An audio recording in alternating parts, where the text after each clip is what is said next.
Samuel Beckett famously refused to interpret his absurd, surreal play, Waiting for Godot, letting his writing speak for itself.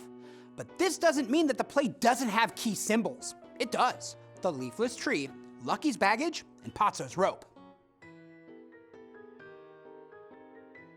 The leafless tree, near which Estragon and Vladimir meet, is completely bare of leaves at the beginning of the play, and represents the only organic element in the setting. And it's dead, or at least dormant. This tree portrays the world as barren and lifeless, emphasizing the lack of purpose and meaning the characters must contend with. The apparent growth of leaves on the tree in Act 2 only adds to the characters' uncertainty about the place and the passage of time. The staging is telling in this regard. Despite Vladimir's description of the tree as covered with leaves, the stage directions explicitly specify only 4 or 5 leaves.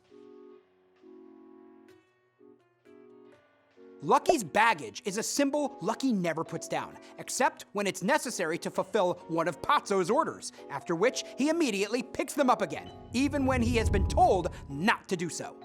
This action echoes the human tendency of enslavement to burdens, holding on to them even when doing so is totally unnecessary. And the baggage Lucky carries seems to consist mostly of items for Pozzo's comfort. In Act 2, however, one of the bags, which is never opened in Act 1, is revealed to contain only sand. Yet Lucky takes it up again and again, another example of a character deadened by habit, fulfilling the task mindlessly and without real purpose. Pozzo's rope is the only rope that physically appears in the play, and it represents the balance of power in the relationship between Pozzo and Lucky.